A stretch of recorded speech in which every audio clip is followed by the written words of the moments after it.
Our topic today is going to be sociology, but before I turn and introduce our guest, Sam Perry, who's a DTS grad from 2008.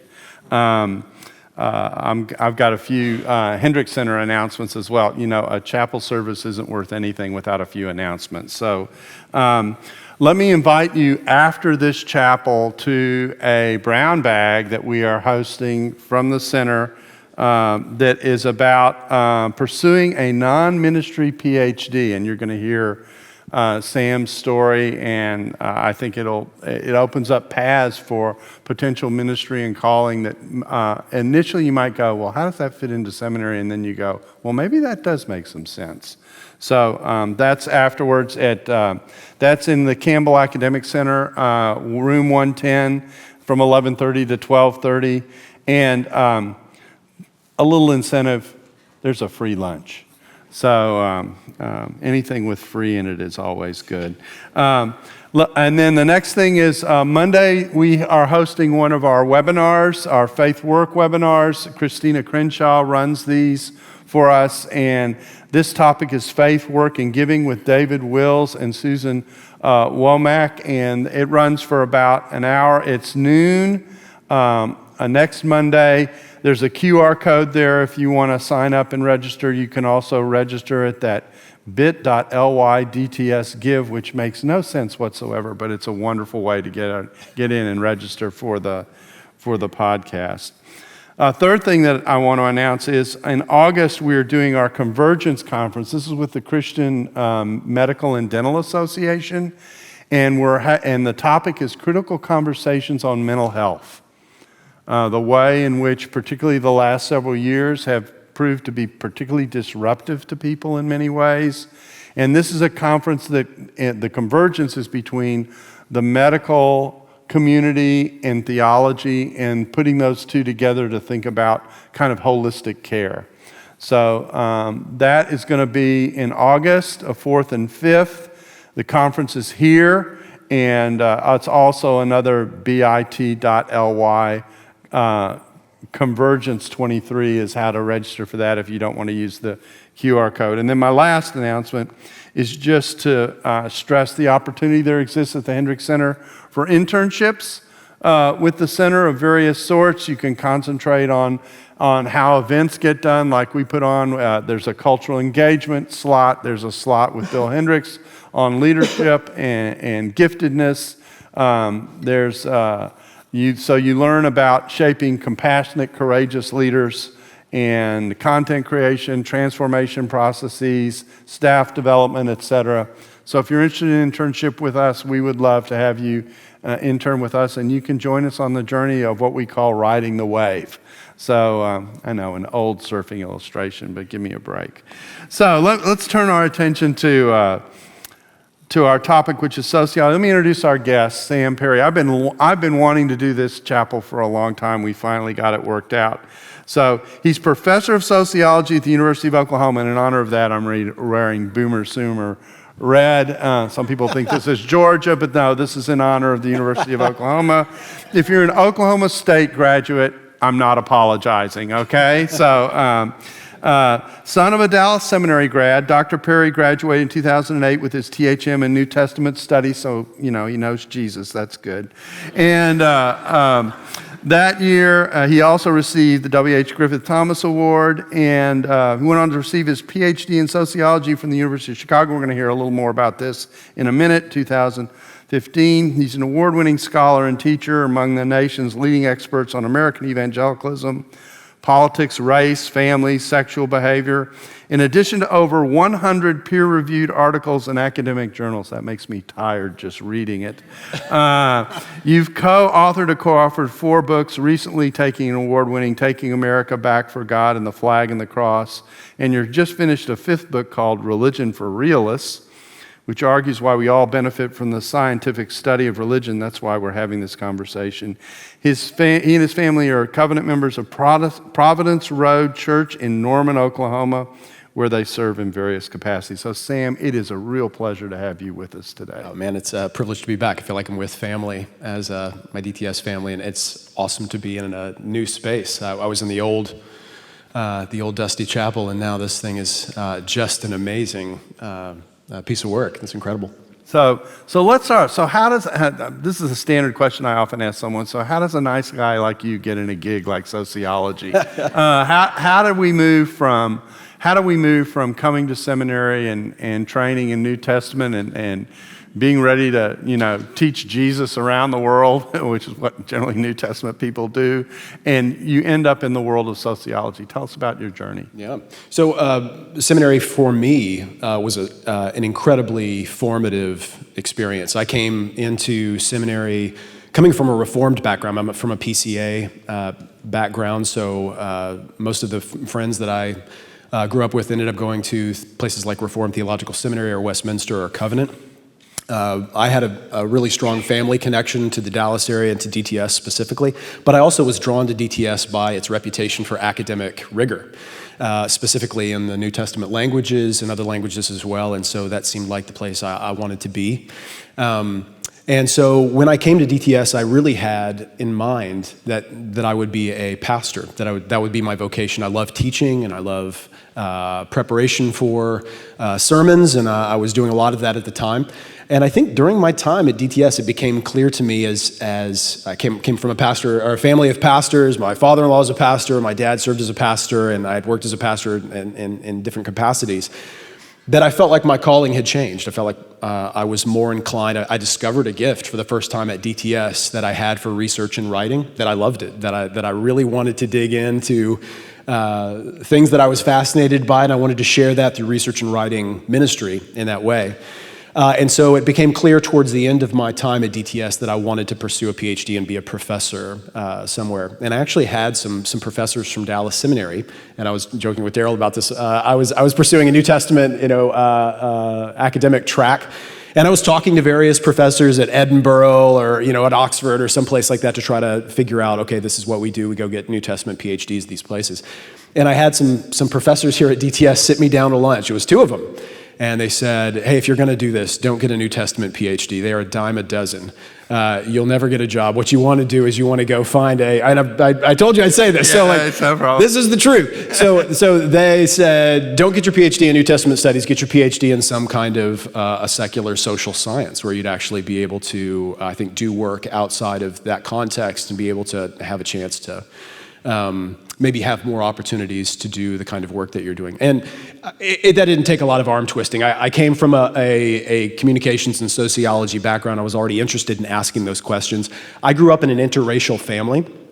My sisters are adopted. Race was a dinner table conversation. I had always been fascinated by issues of race and faith and family context, and so sociology just seemed like a really good fit for me. So after several years of figuring out what it took to land in top PhD programs, I ended up at the University of Chicago, and it overall was a really good experience. Yes. So I want the name of those two guys. Talk to them later.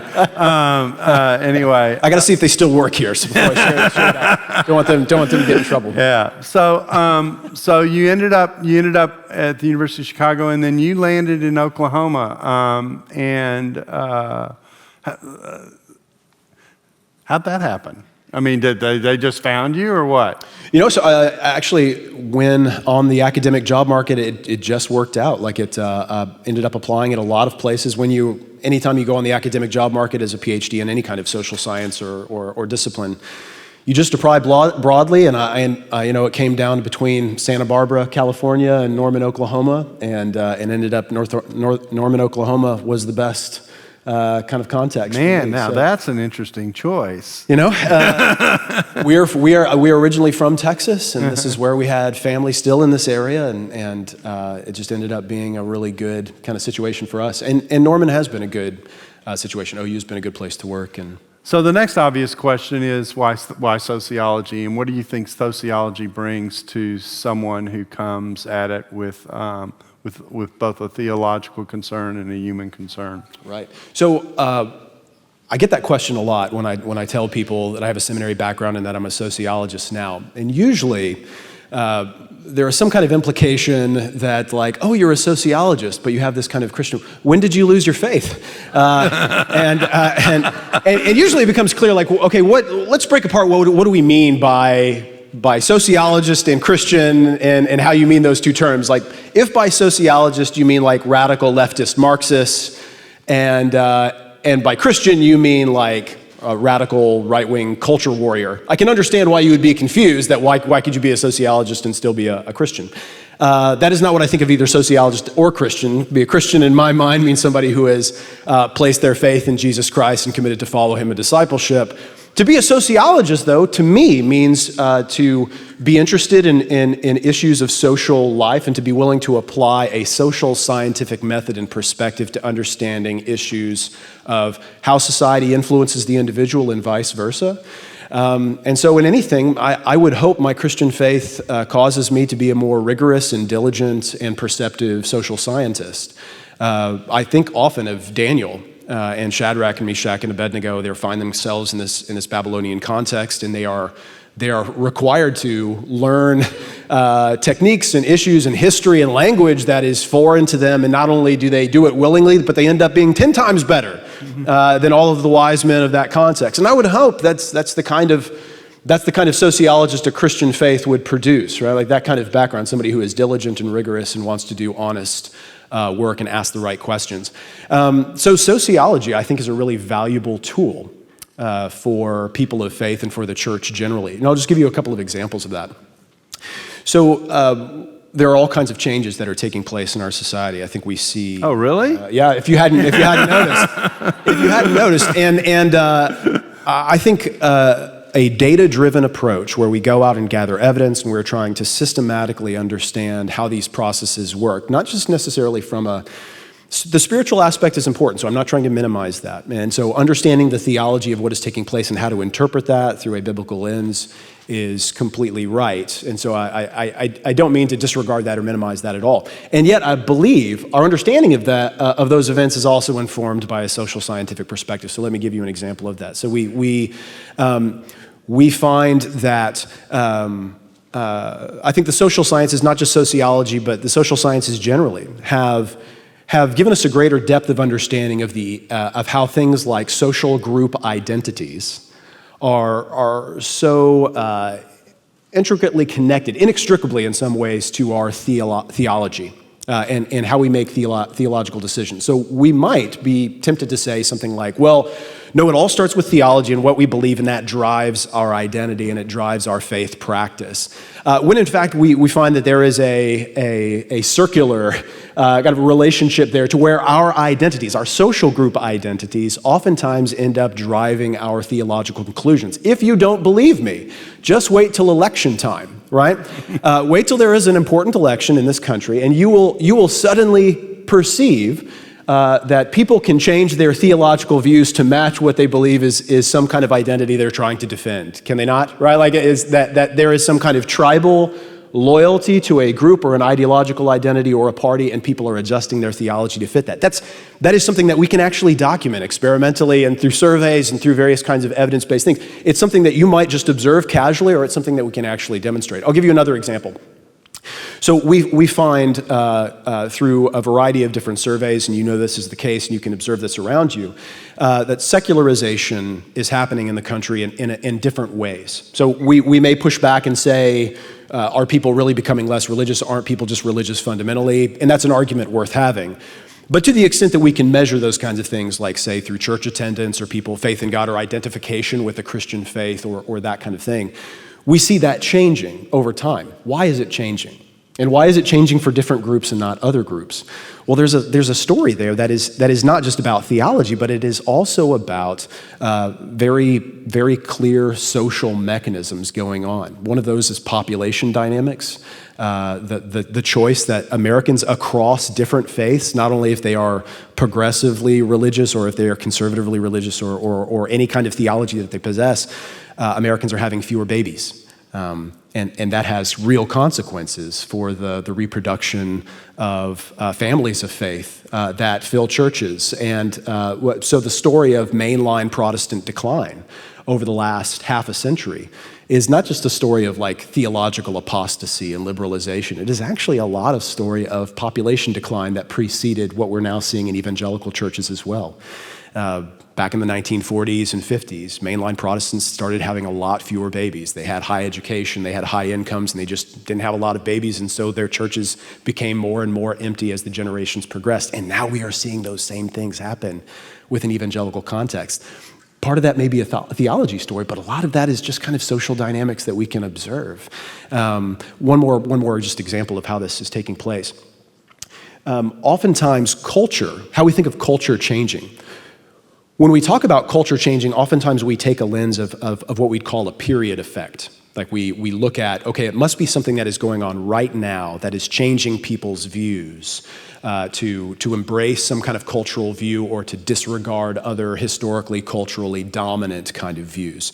Sometimes that happens, and sometimes that happens really fast, and you can see that track really quickly.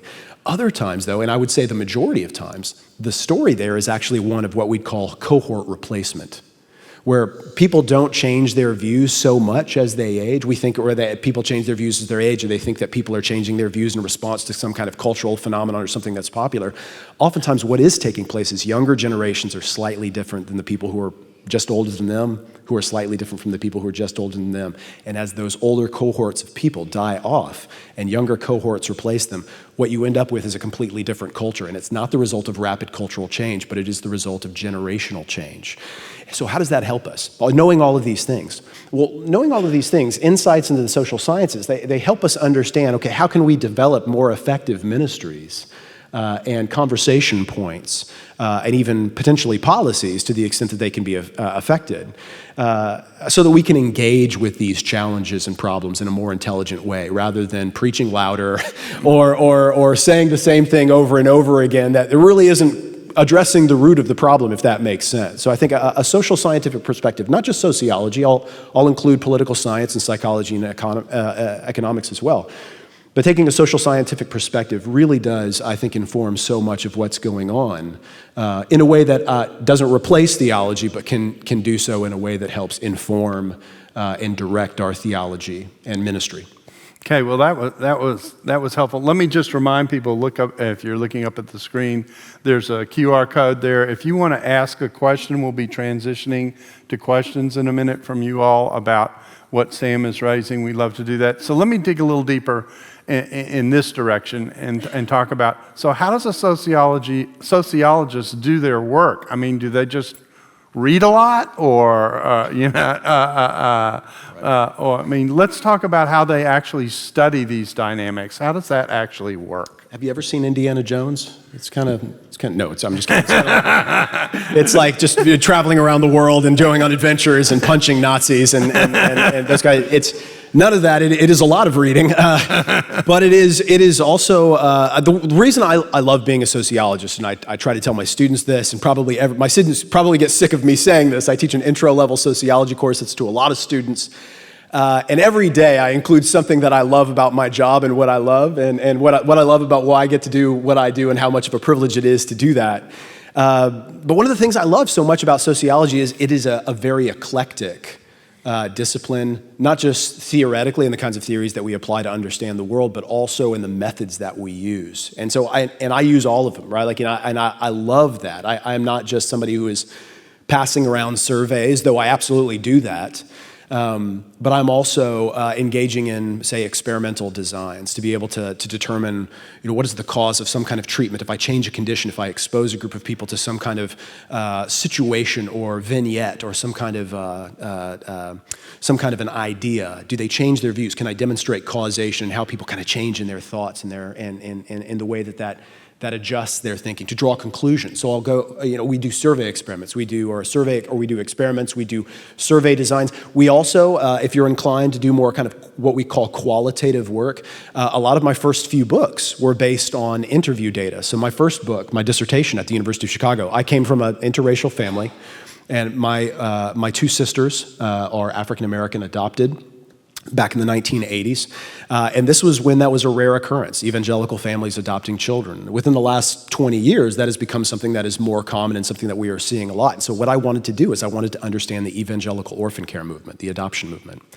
And so I spent my time at the University of Chicago traveling around the country, talking to various families who are involved in adoption and foster care and various kinds of orphan care, and I talked to leaders who were involved in those ministries. And so I gathered quantitative data that was available through publicly available administrative data around the country, but I also gathered interview data. And so I talked to over 200 people around the country. I recorded those conversations, I transcribed those interviews, and I coded those interviews to try to look for salient themes. And so I'm trying to do a deep dive into how these people were processing these experiences. I've also engaged in what's called participant observation. That is, we conduct an ethnography. You spend a lot of time in one place, observing, interacting, engaging in that kind of behavior so that you can understand the context a little bit more.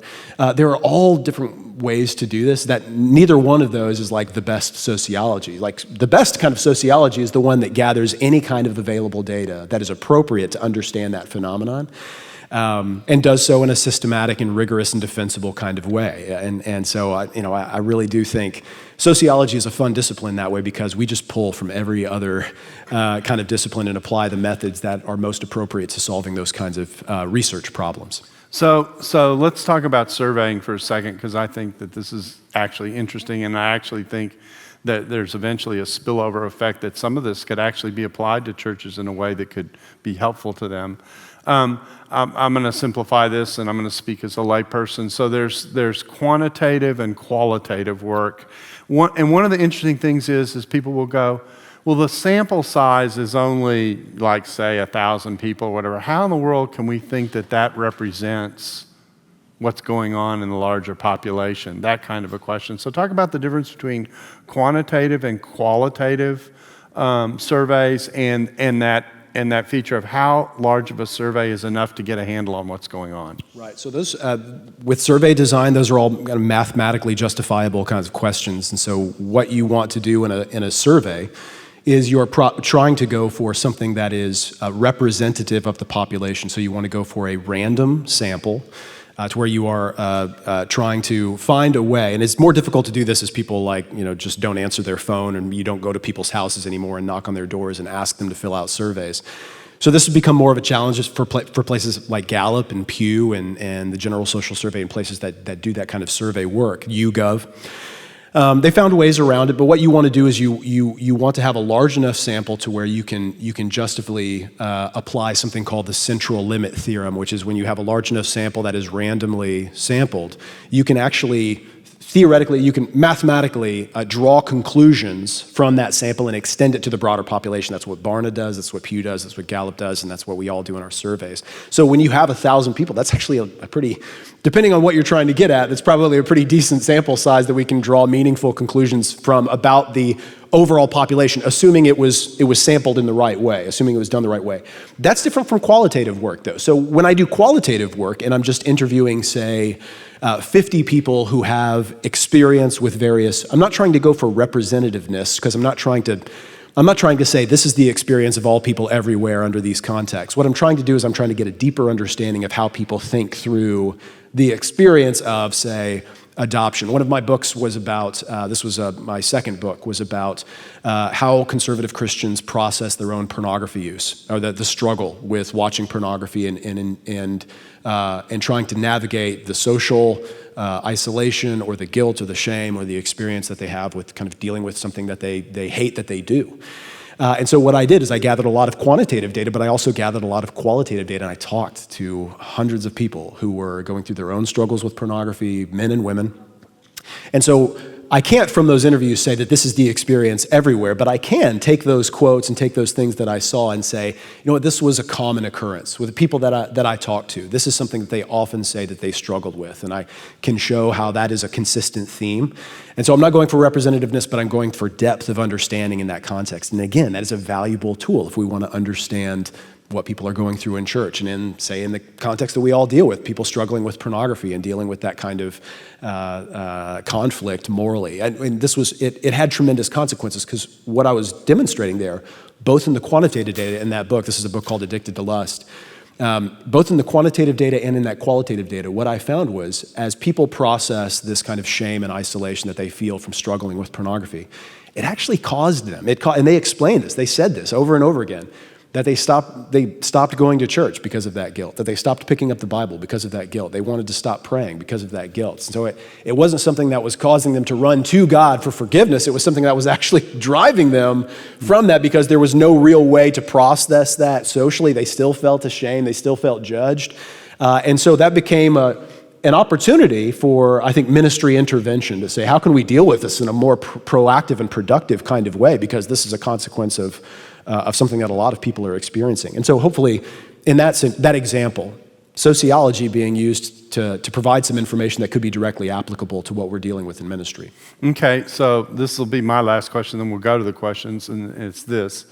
In what ways do you see sociology being of service to the church, and how should someone who's ending up in vocational Christian ministry think about their relationship with sociology and what sociology does?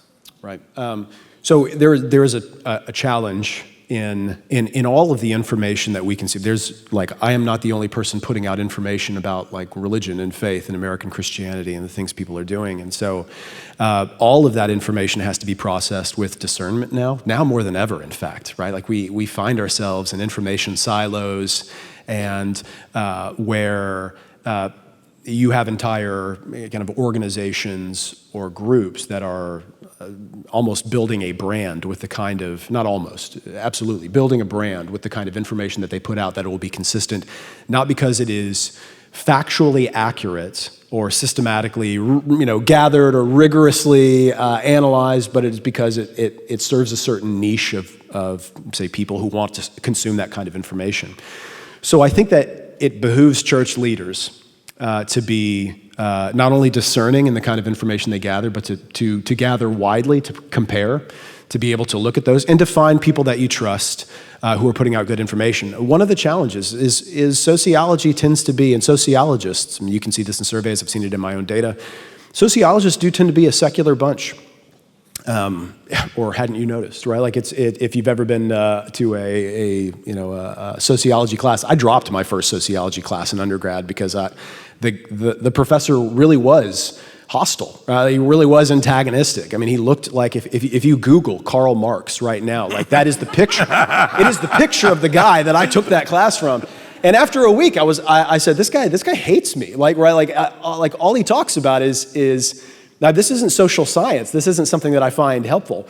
And later, I took another sociology class, and I was like, oh, this is exactly what I was looking for. This is really helpful. This is really good information. And so it requires us being discerning. It requires us knowing, okay, this is more ideological than factual, and I wish that wasn't the case. I think sociologists and all social scientists must hold themselves to really high standards of evidence before they make kind of sweeping claims. I do think there are positive developments there in what's called the open science movement that's taking place, in all of social science and sociology and economics and psychology and political science. We are having to post our data. We are having to explain carefully our methods that we used, and we're having to make it open access. And this is all good things because I want you to be able to trust the things that I write. And I want you to be able to see that, okay, here's how he did it. He's making this claim. That's a bold claim, but this is where the data lead. And so for us to be able to do that, it requires church leaders to consume widely and to consume with discernment. But I hope that they do that. I hope you don't take kind of secondary.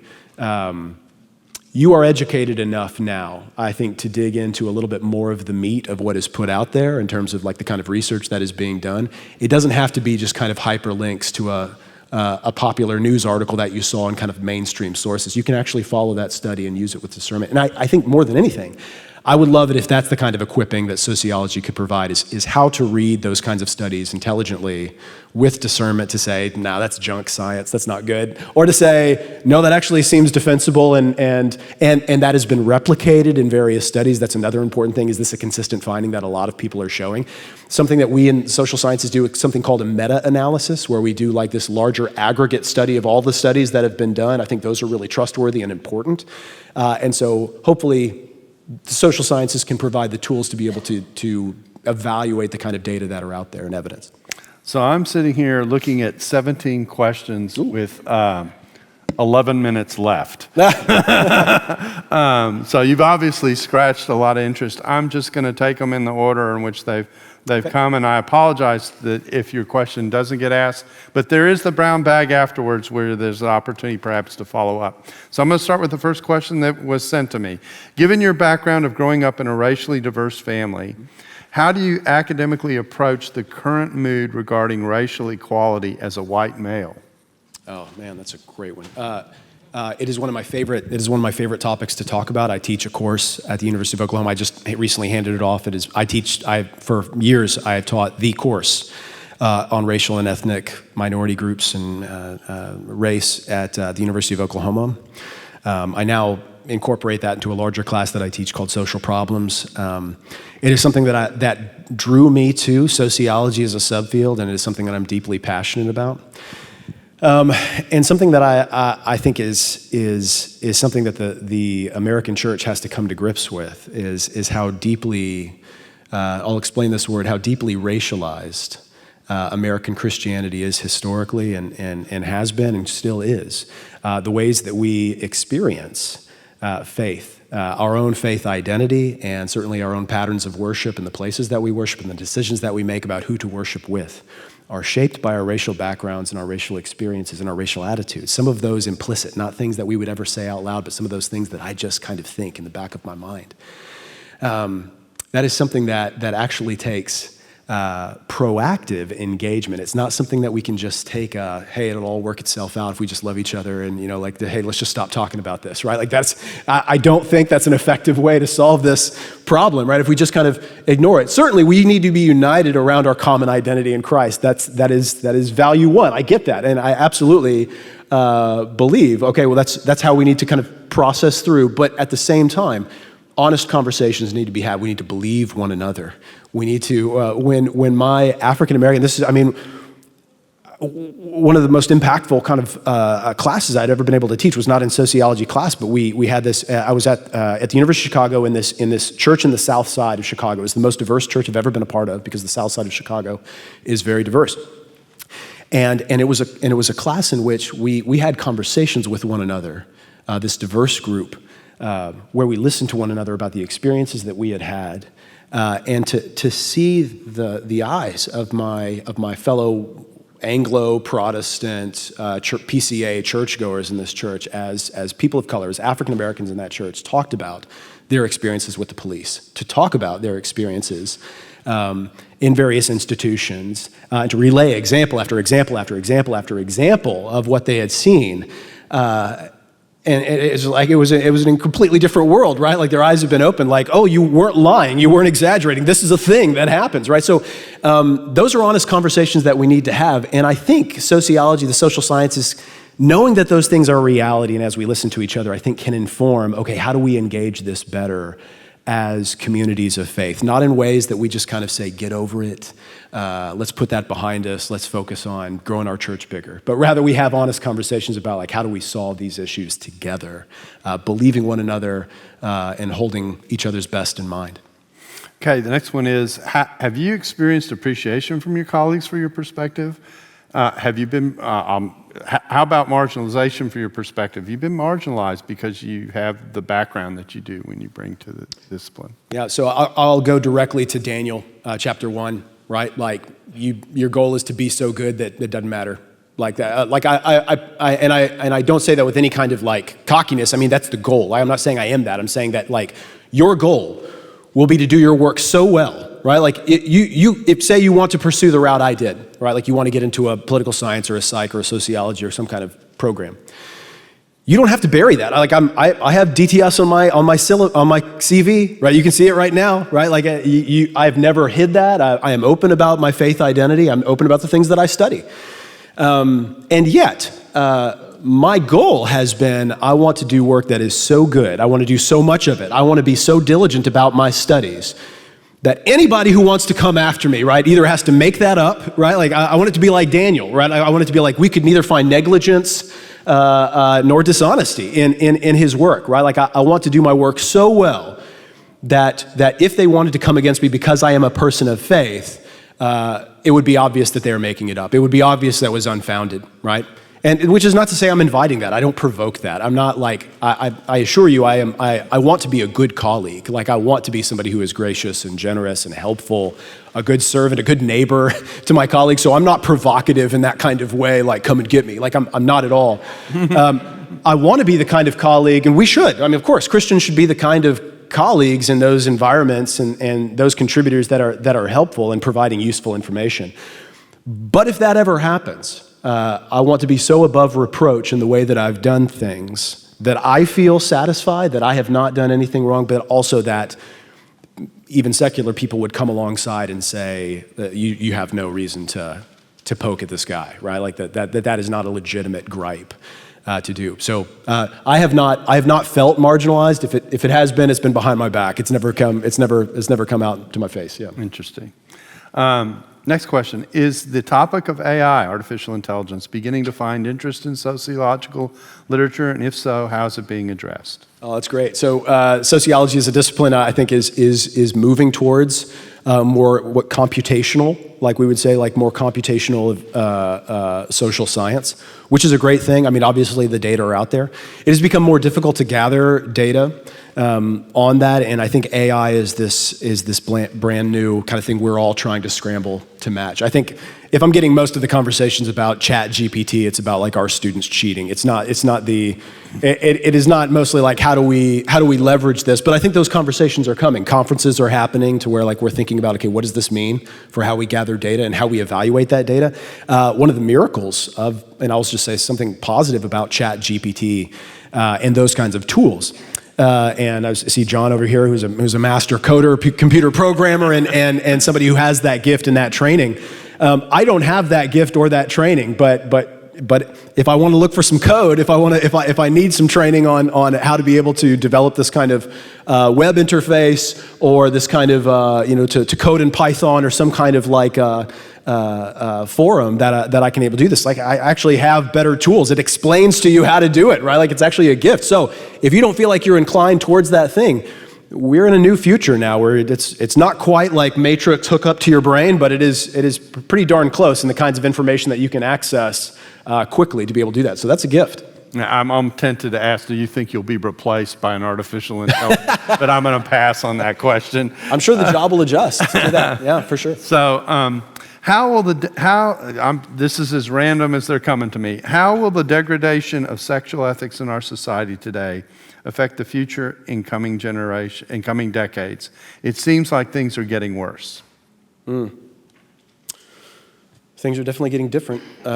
So I'm not sure how to evaluate that. I think you do see in terms of let's talk about worse and better. So when you say things are getting worse, it is absolutely true that things in terms of younger generations' acceptance of sexual behaviors and values are quite different from what we have subscribed to historically as a nation, and I think what I think historically as like Christians have pointed to as like this is the biblical standard for say sexual relationships. So that is changing undeniably. I see positive and negative developments at the same time. I see, to some degree, those kinds of inclinations, say for like the transgender issue or sexual orientation. Oftentimes, there has been an element of that. There have been people who have been inclined towards those orientations or have been struggling with those kinds of things, but they have not talked about it because it has been buried and they've just kind of dealt with the shame in private. And so you see connections to say like depression or anxiety or suicide. Same things we've observed with pornography.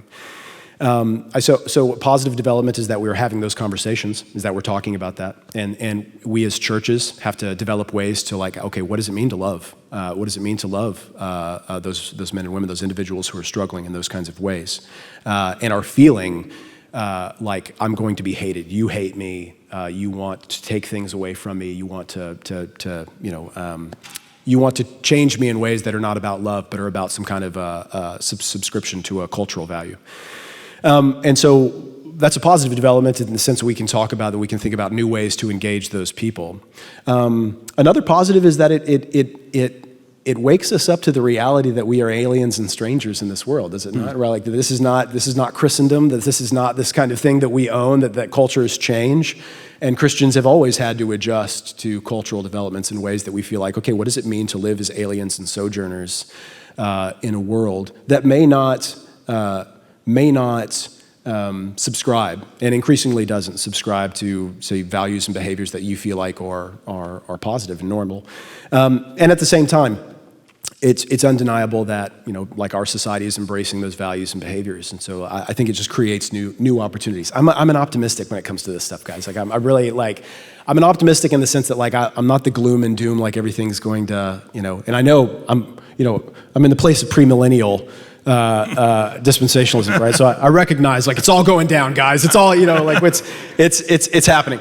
I'm just trying to, I think according to the data, I see positives and negative developments that Christians just have to roll with in ways that are new challenges, but they're not ways that are different from what we experienced in the first century and throughout history.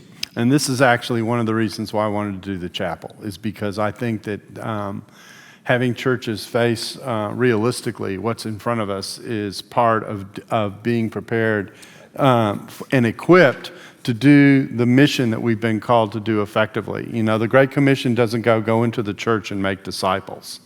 It says go into the world and make disciples, which means that we're going to be encountering things that are important. In John 17, Jesus didn't close off by saying, I want you to take disciples out of the world. No, he said, I'm sending them into the world. I just want you to protect them in the midst of it. And so being aware of what's going on around you and being able to put that together is helpful. And sociological study helps us see and perhaps understand some of the dynamics of what's going on and what people are thinking, how they put their own lives together, and two, the dynamics that are at work that we have to deal with and cope with.